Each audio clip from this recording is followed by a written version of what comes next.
Welcome back into another NBA DFS PrizePicks video. Going to be touching on the top picks for today. All right, so looking at the board for today, this is going to be two games in which have been games that have been really profitable for us really throughout the series. We got Boston versus Philly and Phoenix versus Denver. If you guys have been following along, you know we've been on Jamal Murray, Kevin Durant, Devin Booker, Al Horford, and Malcolm Brogdon for quite a while. And so my biggest question on this slate is, are those players going to come through again for us tonight? Are we pushing it a little bit too far? And we'll answer that question during this video. So let's start by looking at the game. Are these games projected to change at all? No, not really. Okay. Boston is favored by 7.5 points. Kind of strange there. And then Phoenix is a 5.5 point dog against Denver. We can see the Denver versus Phoenix game is going to be a much higher scoring game. And so my biggest worry is, I guess, using like yesterday as an example, D'Angelo Russell had been cooking thus far this playoffs, and he finally just had a poor night shooting, a lack of production on the night. Those nights are going to happen. We know that. The question is, for someone like Malcolm Brogdon, who really had a strange prop line 2 nights ago, it was under this number, which was just weird. But like, is he going to continue to be this productive? I would say more times than not, yes, he will be. And this is kind of a strange line that hasn't been adjusted up given the recent production that he has had. And I've been saying this for quite a while, like he is their third best player and he's not being treated like that, or he hasn't been treated like that on PrizePicks. Last game, he finally saw a lot of minutes as well. 36 minutes in that game. Maybe that's a sign of things to come. Now, yes, that was an overtime game. Okay. So I say we can get like 30 minutes out of him, but he did outproduce Derek White minutes wise by a decent margin in the last game. And that's what I mean. Maybe that's a sign of things to come, that we are going to see Malcolm Brogdon getting more minutes. The biggest worry, my biggest concern would be that he only gets 24 or 26 minutes and doesn't get there. Obviously, he's been highly productive, been getting the shot attempts up, double-digit shot attempts, and he's been making a bunch of 3-ball. 8 3-ball attempts, 6 3-ball attempts, 10, 6. That's great. The worry is that probably due for poor night shooting. I'm going to roll with him again tonight. I typically like to roll with players and such where the situation hasn't changed that much, and so I'm going to continue to roll with it. So I did mention Al Horford as well for over points, rebounds, and assists. Potentially you could roll with that, 18.5, and he is someone that can really change the game regardless of how he's shooting. And I think the prop that we probably want to go on the most is going to be probably fantasy score, just due to this. I want to point this out. Like his blocks and steals, insanely high, and he's just not turnovering the ball that much. So we're getting a big bump in production in that regard. Now, obviously, we're going to be paying a premium for those with his fantasy score, and I want to point that out. Like, that's a big difference. But if he's rebounding, and if he gets 6 rebounds, if he gets 3 assists, and then he gets 1 or 2 blocks and steals combined, then he should be able to get the over fantasy score as well. Both are going to be solid props. It's really just up to you which one you think is going to be solid again. Then at the same time, I really don't mind any Embiid prop that we are getting. I think he's going to have a good game tonight, but that's just like a secondary one. Maybe if you're writing out a game stack, you could include him in that. So moving on to the Denver versus Phoenix game, we have seen that their fantasy score props have been bumped up a decent amount since the start of the series. Now, do we want to continue to roll with Jamal Murray over 37.5 points? Possibly. The thought process 2 games ago was, one, he's getting a lot of minutes, had a poor game in the previous game, and obviously CP3 is not going to be in the court. Makes for a little bit easier of a matchup for Jamal Murray to go out and produce. And we have seen that happen. And part of that reason is because he's just playing a ton of minutes. Like, that's what I like about Phoenix and Denver right now.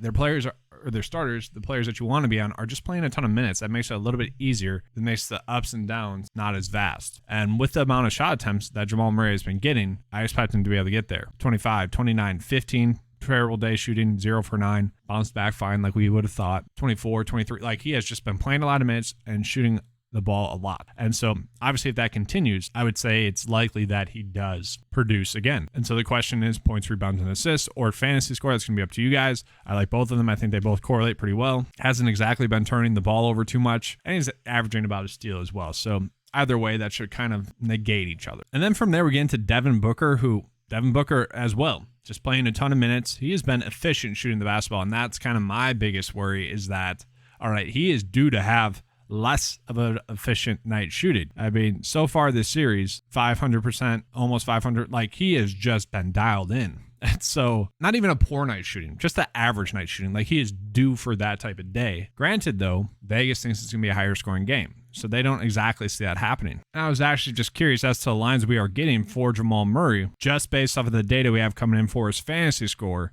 The average sportsbook line should be 44.42. Slightly favored for the over there. That's basically a push. Projected to get a little bit lower than that. But that's because his minutes have been 37.8. If we bump those up a little bit more to 40 or so, you can imagine him getting there. It's just tough to have projected minutes being the 40s. That's the issue there. And now we're going to look up Booker. And so Booker as well, they feel a little bit too tight today. The only reason why I'm probably chasing these ones is because I have been using them as well. Now, if we look at the average sportsbook line here as well, for fantasy score at least, we can see slightly favored over, but projected not to get that high. And I think that just goes back to him potentially not being that efficient. It's more of a game stack. I typically say with the tacos, do them individually so that you're more likely to have a profitable day. You can essentially use it as promo money is what I say. Like if you win 6 bets on the day, you are benefiting and winning money. It's like free money that they're giving you. Today, I might suggest maybe doing the same stack that we ran out 2 nights ago, which would be Durant, Murray, and Booker.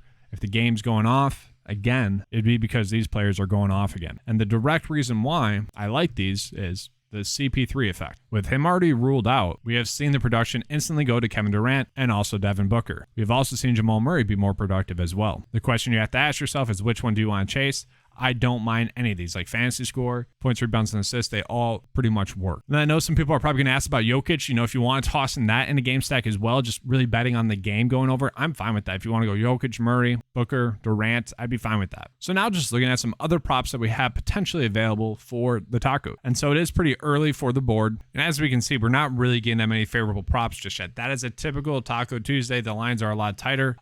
You could potentially do Charlie Morton over 5.5 strikeouts, favored about 53%. And if we look at it, he has been right around there, which you guys know I like this. I like that consistency, whether it's getting the over or being right by the over. Get to match it with Boston, which is going to be kind of a middle of the road pack over the last 3 games. Now in the season, they don't really strike out too much. So not exactly one that we love, but with the tight boards that we were getting, that's one of the best ones that we have on the day. Now I did just want to point out a fantasy hitting prop as well. We got Matt Olson for over hitting score.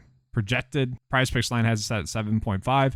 Vegas line, if we take those averages, his prop line should be around 9. He's projected to get over 9 as well. So I like to see that where it's the prop line difference is higher and the projected prop line difference is also higher as well. And so what I like to, just looking at the other hitting props that we have, I like to see this. I like to see one where the projections are a lot higher. And then also just looking at the average sportsbook line, it's also suggesting that those are higher as well. And so Matt Olson is probably the best one that we're getting on the day. Kyle Schwarber as well, not terrible. So we are getting a decent amount of good hitting props as well. If you want to go Bryce Harper, you can. Brian Reynolds, those are all pretty decent ones as well. All right, so looking at my favorite bets for the day, it's just going to be rolling with bets that I've been on so far this series. The biggest question I have is, can they really continue to play this well? That's my biggest worry. But on a day in which the boards are pretty tight, it's a Taco Tuesday, that's going to happen. I'm fine kind of using these ones. Now, I do like the Matt Olson hitting fantasy score prop, and I think I like the Charlie Morton pitcher strikeout ones as well. You could use those as well.